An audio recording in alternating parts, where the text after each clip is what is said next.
마가복음 9장 14절부터 29절입니다. 마가복음 9장 14절부터 29절입니다. 제가 오전에 말씀드린 대로 말씀 제목은 주여 내가 믿나이다. 14절에 그분께서 자기 제자들에게 와서 보니 큰 무리가 그들을 둘러싸고 서기관들이 그들과 논쟁하고 있더라.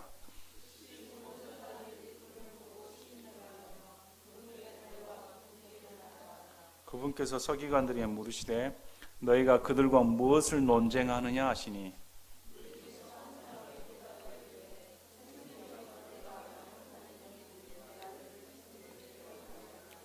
그가 그를 아무데나 데려가서 쥐어뜯으면 그가 거품을 흘리고 이를 가리며 또 몸이 파리해지나이다. 내가 선생님의 제자들에게 말하여 그들이 그를 내쫓게 하였으나 그들이 하지 못하더이다 하매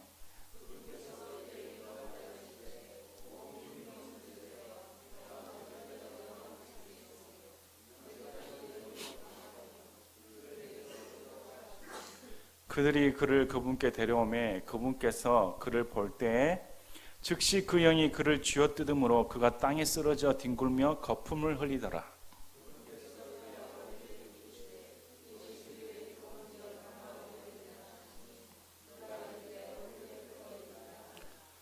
그것이 그를 죽이려고 불과 물에 그를 자주 던졌나이다. 그러나 선생님께서 어떤 일이라도 하실 수 있거든 우리를 불쌍히 여기사 우리를 도와주소서 하매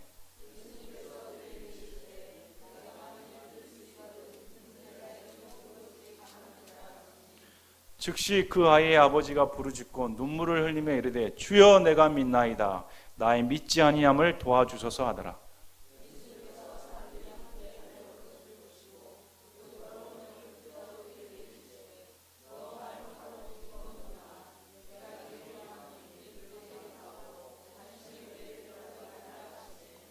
그 영이 소리를 지르며 그를 심하게 찢고 그에게서 나가니 그가 죽은 자같이 되어 많은 사람이 말하기를 그가 죽었다 하나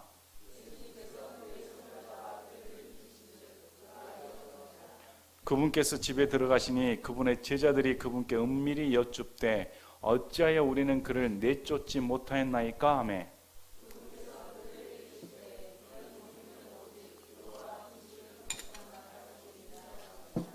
아멘.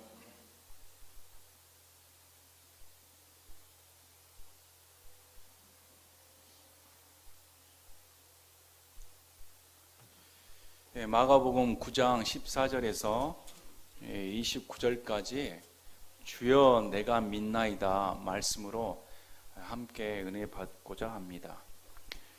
마가복음은 이 9장 앞절에 우리 하나님께서 변화산으로 불리우는 영광스러운 모습으로 변화되는 사건이 기록되어 있습니다. 그래서 그 뒤에 이어서 나오는 기사입니다. 이 기사에는 아들이 말 못하는 영에 시달리는 장면이 나옵니다. 그래서 제자들에게 말 못하는 영을 쫓아주십시오 했더니 제자들이 실패를 했습니다. 그리고 그 다음에 예수님께 간청하는 내용이 나옵니다. 이 구절의 사건은 마태복음 17장과 누가복음 9장에도 동일하게 사건이 기록되어 있습니다. 자, 14절을 보니까 그분께서 자기 제자들에게 와서 보니 세 제자들과 함께 변화산을 불리우는 곳에서 영광스럽게 변화되어서 이제 나머지 9 제자들에게 다시 돌아오는 모습입니다. 와서 보니까 큰 무리가 그들을 둘러싸고 서기관들이 그들과 논쟁하고 있었습니다. 남은 제자들이 서기관들과 논쟁을 벌이고 있었습니다. 15절에 즉시 모든 사람들이 그분을 보고 심히 놀라며 그분께 달려와 그분께 문안하더라. 제자들과 서기관들이 논쟁을 벌였는데 예수님 나타나시니까 예수님의 모습을 보고 사람들이 다 심히 놀랍다 이렇게 말했습니다. 여기에는 이제 몇 가지 우리가 추측할 수 있는 게 바로 그 전에 우리 예수님께서 영광스러운 모습으로 변화된 사건이 기록되어 있습니다. 그래서 다음 사건에서 사람들이 그 사건 후에 보신 예수님을 보았을 때 사람들이 심히 놀랍다. 쉽게 말하면 보통 사람이 아니란 걸 알았습니다. 이들은 논쟁거리를 살고 있었는데 갑자기 예수님이 나타나니까 한마디로 조용해졌습니다. 조용해져서 예수님의 영광스러운 모습에 깜짝 놀랐다는 것이죠. 그래서 그분께 달려와 그분께 문안했습니다. 그래서 서기관들에게 너희가 그들과 무엇을 논쟁하느냐 물어봤습니다. 예수님이 물어봤는데 서기관도 대답을 안 하고 제자들도 대답을 안 했습니다. 그런데 보십시오. 그 아버지가 대답을 합니다. 선생님이여, 내가 말 못하는 영이 들린 내 아들을 선생님께 데려왔습니다. 여기에 한 아버지 모습이 나옵니다.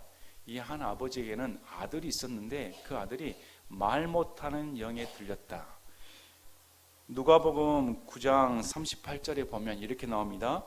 내 아들을 돌보아 주옵소서. 그는 나의 유일한 자식이니이다.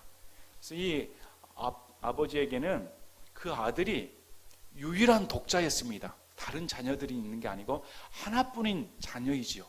하나뿐인 자녀인데 그 자녀가 지금 말 못하는 영에 들려서 인간의 힘으로는 고칠 수가 없다는 겁니다.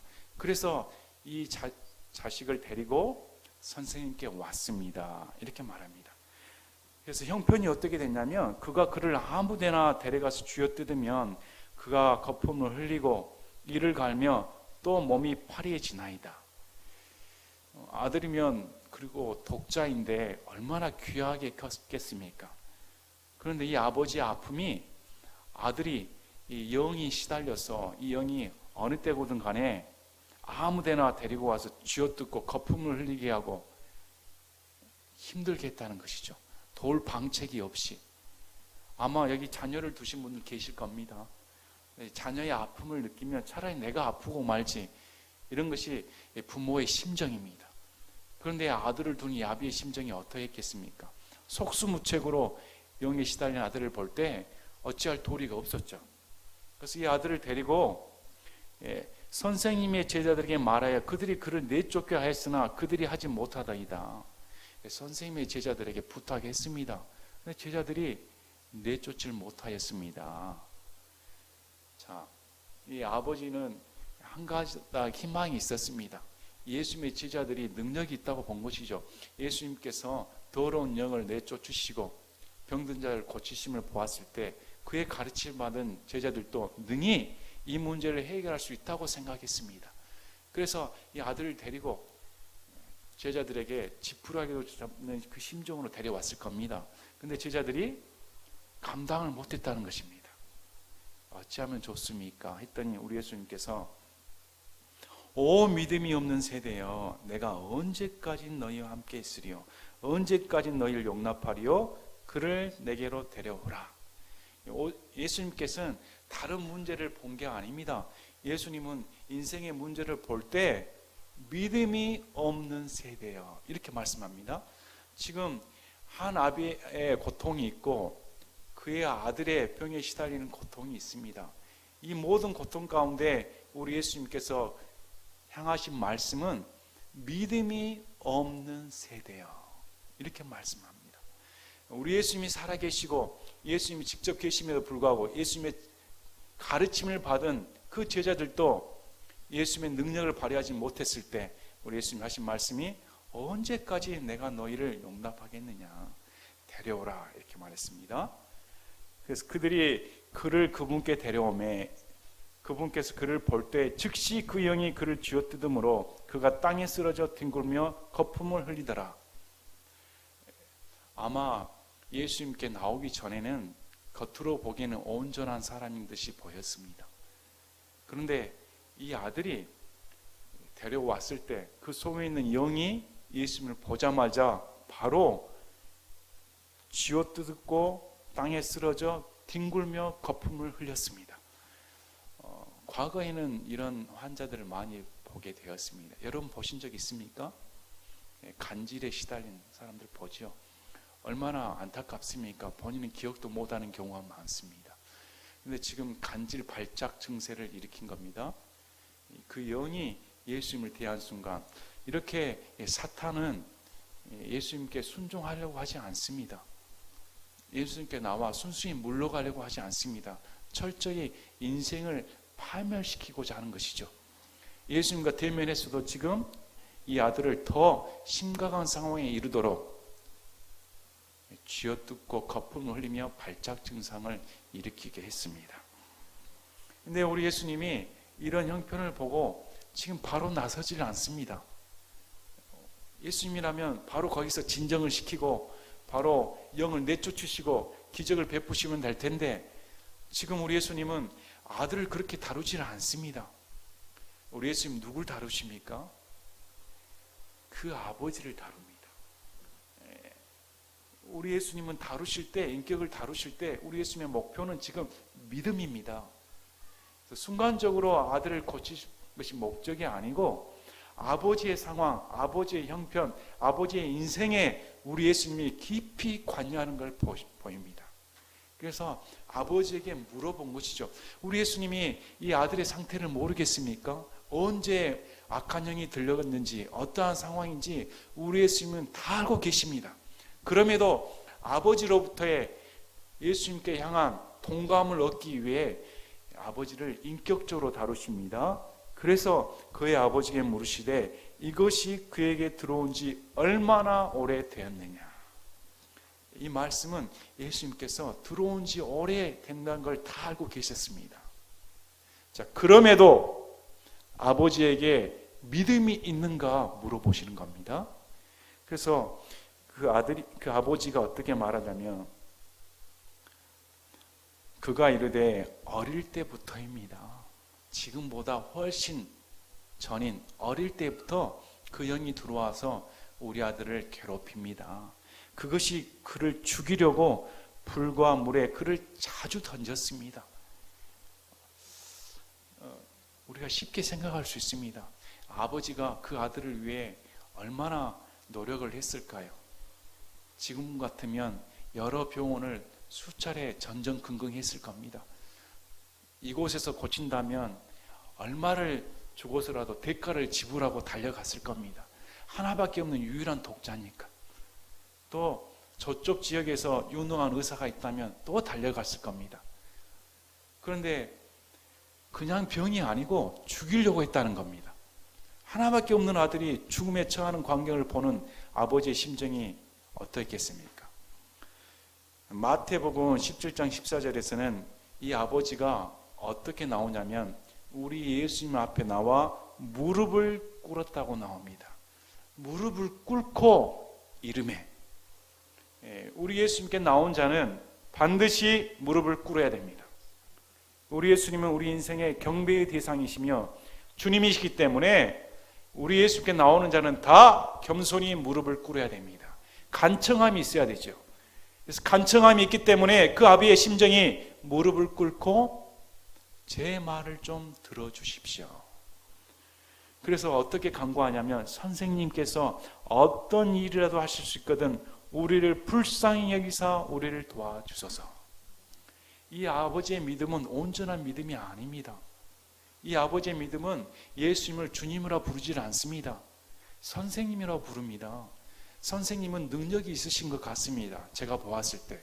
그래서 선생님이 능력이 있으시다면 우리 아들을 도와줄 수가 있는 것 같습니다. 그래서 선생님의 능력을 한번 보여주십시오. 선생님이 하실 수만 있는 그런 능력이 있다면. 이런 믿음이 아니죠. 예수님은 주님이십니다. 이 온 우주 만물을 창조하신 주님이십니다. 그래서 백부장의 믿음처럼 우리 집에 들어온 것을 감당할 수 없습니다. 말씀만 하옵소서. 이렇게 대답한 게 아니고 예수님 능력이 있으시다면 한번 기적을 베풀어 주십시오. 이렇게 대답을 한 것이죠. 그랬더니 23절에 예수님께서 그에게 이르시되 내가 만일 믿을 수 있거든 믿는 자에게는 모든 것이 가능하니라. 우리 예수님은 이런 아버지에게 믿음의 말씀을 심어줍니다. 믿음은 들음에서 오는 겁니다. 믿음은 예수의 말씀을 듣는 데서 생기는 겁니다. 이런 아버지의 믿음을 도와주시는 우리 예수님께서 직접 말씀합니다. 내가 만일 믿을 수 있거든, 내가 믿는다면 믿는 자에게는 모든 것이 가능하니라. 할 수 있거든이 무슨 말이냐? 예수님께는 모든 것이 가능하기 때문에 너가 전능하신 예수님을 믿는다면 너에게 모든 일이 가능하다는 겁니다.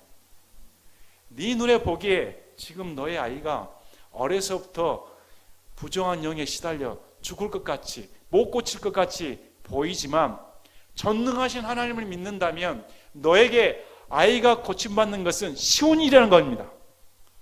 여러분에 그렇게 다가옵니까? 여러분이 믿는 하나님이 계시다면 여러분에게 닥칠 일이 아무리 크게 보아도 그 일을 우리 하나님께서는 쉽게 해결할 수 있다. 불가능이 없다는 겁니다. 그래서 믿는 자에게는 우리 하나님이 절대적인 하나님이시기 때문에 우리 믿음의 눈이, 우리 믿음의 마음이 주님을 바라본다면 모든 것이 가능합니다. 우리 주님은 모든 것이 가능하신 분입니다. 여러분의 상황이 절망적으로 보입니까? 여러분이 절망적인 상황에 빠져서 헤어나지 못하게끔 보입니까? 우리 주님은 상황을 문제로 보지 않습니다. 뭘 문제로 봅니까? 우리의 믿음. 믿음이 있다면, 믿고 의지한다면 걱정하지 말라는 겁니다. 이 아비의 믿음은 당연히 불신에 차일 수밖에 없습니다. 우리도 인간이기 때문에 상황을 하나 둘씩 겪다 보면 하루 이틀은 어떻게 견뎌보겠습니다. 그게 몇 년, 수년 지나버리면 안 되는 모양이다. 내가 간청해도 이 문제는 해결이 안 되는 모양이다. 낙심에 빠질 때가 많습니다. 또 하나님이 살아계시는데 과연 이 문제를 해결해 줄 수 있을까? 의심에 찰 때가 많습니다. 그러나 우리 주님은 믿는 자에게는 모든 것이 가능하다. 약속의 말씀입니다. 여러분 믿으십니까?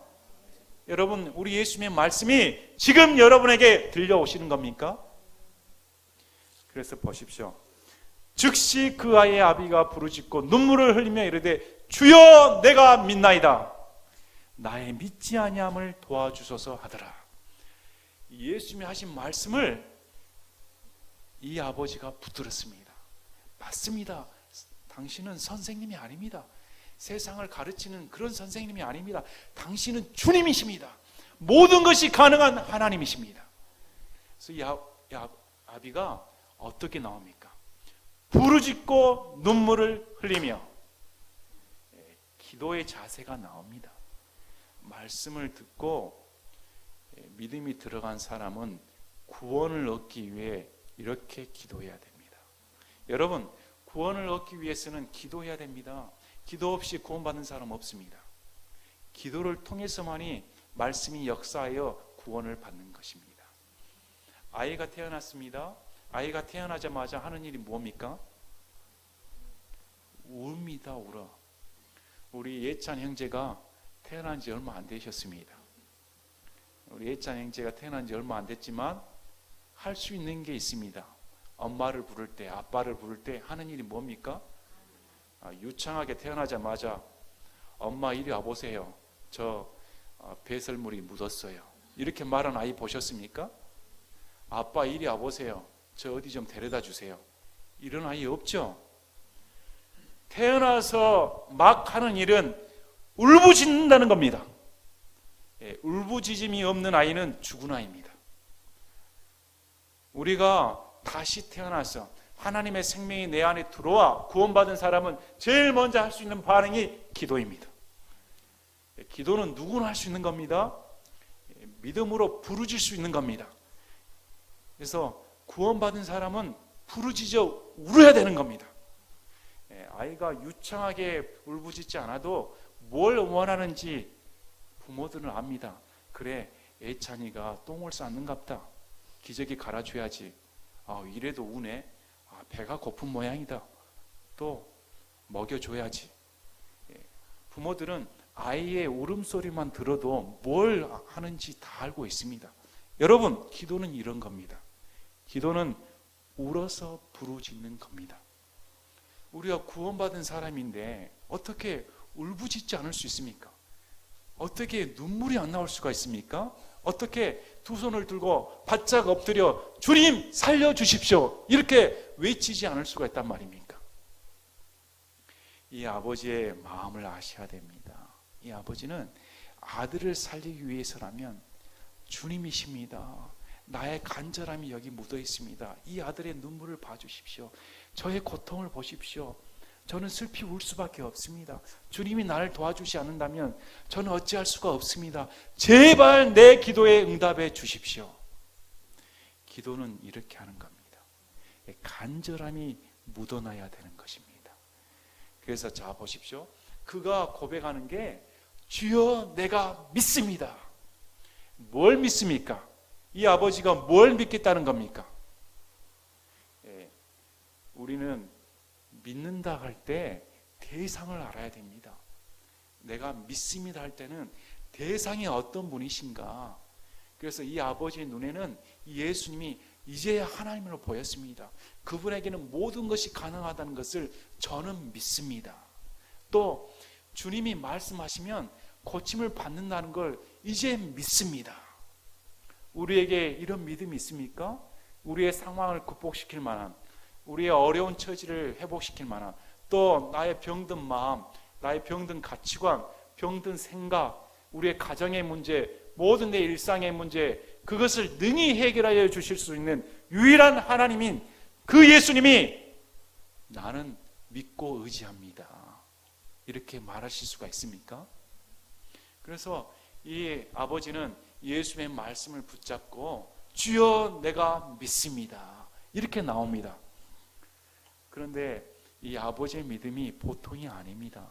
이 아버지의 믿음은 상황을 극복한 믿음입니다. 첫째, 그는 어려서부터 자신의 아들이 죽음에 처하는 상황을 빈번하게 지켜보아야 했습니다.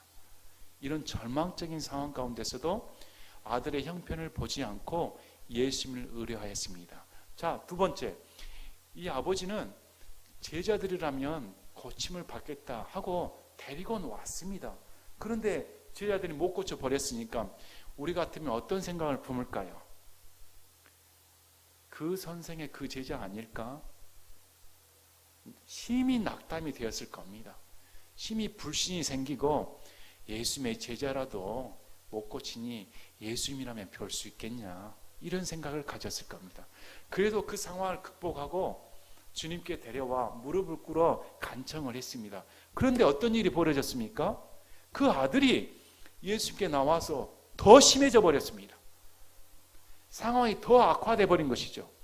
그러면 아버지의 마음은 어떨까요? 아니, 예수님께 데려왔다면 아들이 그 즉시 나음을 받을 줄 알았는데 더 상황이 약해져 버리니까 차라리 예수님께 데려오지 말걸. 더 나빠지네. 예수님은 그런 분이 아닌 모양이다. 그러나 그 아버지는 낙심하지 않았습니다. 믿음이, 상황을 극복한 믿음을 갖고 있었죠. 이런 상황에도 불구하고 그가 믿음을 가진 이유는 단 하나입니다. 예수님의 말씀 때문에. 믿는 자에게는 모든 것이 가능하다는 그 예수님의 말씀 때문에 상황을 바라보지 않았다는 겁니다. 그래서 믿음은 상황을 바라보지 않고 우리의 눈이 우리의 믿음의 대상인 예수님께로 향하는 것을 가리킵니다. 그러면 자, 여기서 이 아버지의 믿음이 완벽하지는 않습니다. 뒷구절에 나옵니다. 나의 믿지 아니함을 도와주소서. 이 사람은 주님께 믿는다고 고백을 했는데 어떻게 나옵니까? 그래도 믿어지지 않습니다. 저는 예수님의 말씀을 듣고 믿으려고 합니다. 또 고백을 합니다. 그런데 내 안에는 여전히 불신이 남아 있어서 예수님을 완벽하게 의지하기는 힘듭니다. 여러분, 기도는 진실을 아뢰는 겁니다. 이 기도라는 것은 외식적인 행위로 중언부언하면서 하나님의 영광을 드높이는 읊조리는 것이 아닙니다. 나의 속마음을 전적으로 하나님 앞에 그대로 드리는 겁니다. 하나님, 내 마음에 하나님을 향한 불신이 이렇게 있습니다. 하나님, 내 마음에 이 문제가 도저히 믿어지질 않습니다. 주님 어떡합니까? 이것이 진실된 믿음입니다. 이것은 우리 신자 안에서 믿음과 불신이 싸우는 형편이죠. 어디로 들고 나가야 됩니까? 예수님께 들고 나가야 되는 겁니다. 예수님, 내 마음을 사로잡아 주옵소서. 예수님, 지금 내 마음에 들어와 나의 불신의 문제를 해결해 주십시오. 저는 불완전한 자입니다. 저는 예수를 믿는다고 하는데도 여전히 죄 가운데 있는, 불신에 사로잡힐 수밖에 없는 그런 연약한 자입니다. 제발 나를 도와주십시오. 그래서 보십시오. 나의 믿지 아니함을 도와주셔서 하니 25절에 그걸 우리 예수님이 들으셨습니다. 예수님께서 사람들이 함께 달려온 것을 보시고 그 더러운 영을 꾸짖어 그에게 이르시되 너 말 못하고 귀먹은 영아, 내가 네게 명하노니 그에게서 나오고 다시는 그에게 들어가지 말라 하시매. 우리 예수님은 인생의 간청을 절대 무시하지 않습니다. 자, 히브리서 5장 7절에 그분께서는 친히 육체로 거하던 때에 자기를 사망으로부터 능히 구원하신 분에게 강렬한 부르짖음과 눈물로 기도와 간구를 드리셨고 또 친히 두려워하셨으므로 하나님께서 들으셨느니라. 우리 예수님도 하나님께 기도하실 때 부르짖음과 강렬한 부르짖음과 눈물과 기도와 간구를 드렸다고 말씀합니다. 우리 예수님도 하나님께 그렇게 기도를 드리셨습니다. 그렇다면 우리는 어떻게 기도해야 될까요? 우리에게도 이러한 강렬한 부르짖음이 있어야 됩니다. 눈물이 있어야 됩니다. 기도가 있어야 됩니다. 간구가 있어야 됩니다. 그래서 우리 예수님께서는 히브리서 4장 14, 15, 16절에 그런즉 우리에게 위대하신 대제사장 곧 하늘들로 들어가신 하나님의 아들 예수님이 계신 줄 알므로 우리가 우리의 신앙을 굳게 붙들자. 우리에게 계신 대제사장은 우리의 연약함의 감정을 몸소 느끼지 못하신 분이 아니요 모든 점에서 우리와 똑같이 시험을 받으셨으되 죄는 없으신 분이시니라. 그러므로 우리가 긍휼을 얻고 필요한 때에 도우시는 은혜를 얻기 위해 은혜의 왕자로 담대히 갈 것이니라. 우리가 간구하는, 간청하는 기도의 대상인 우리 예수님은 이 땅 가운데 있을 때 인생의 모든 짐을 다 겪으셨습니다. 친히 몸소 우리의 육체의 연약함을 다 겪으셨기 때문에 우리가 어떤 어려움에 있는지, 어떠한 상황에 있는지, 어떤 공고함에 있는지 우리의 모든 것을 다 동참하시고 이해하신다는 겁니다. 그분이 하늘의 대제사장으로 계셔서 저와 여러분에게 간구를 기울이고 계시기 때문에 어느 때든지 그분 앞에 나와 도움을 간청할 수가 있다. 대제사장인 그분이 지금 이 순간에도 우리에게 귀를 기울이시고 우리가 기도하기를 원하신다는 겁니다. 그러므로 너희가 얻지 못하는 것은 구하지 아니하기 때문이라. 우리가 기도하고 간구할 때 대제사장인 예수님은 우리의 간구를 들으시고 우리의 기도를 흠양하사 하나님 앞에 아버지께 드려 그 기도가 반드시 응답이 된다. 우리는 기도에 대한 응답을 바라야 됩니다. 우리의 기도는 반드시 응답이 옵니다. 처음 몇 마디 했다고 해서 응답이 안 올 수도 있습니다. 그것은 가장 좋은 때, 가장 좋은 방법으로 하나님께서 영광을 받으시기 위한 것이죠.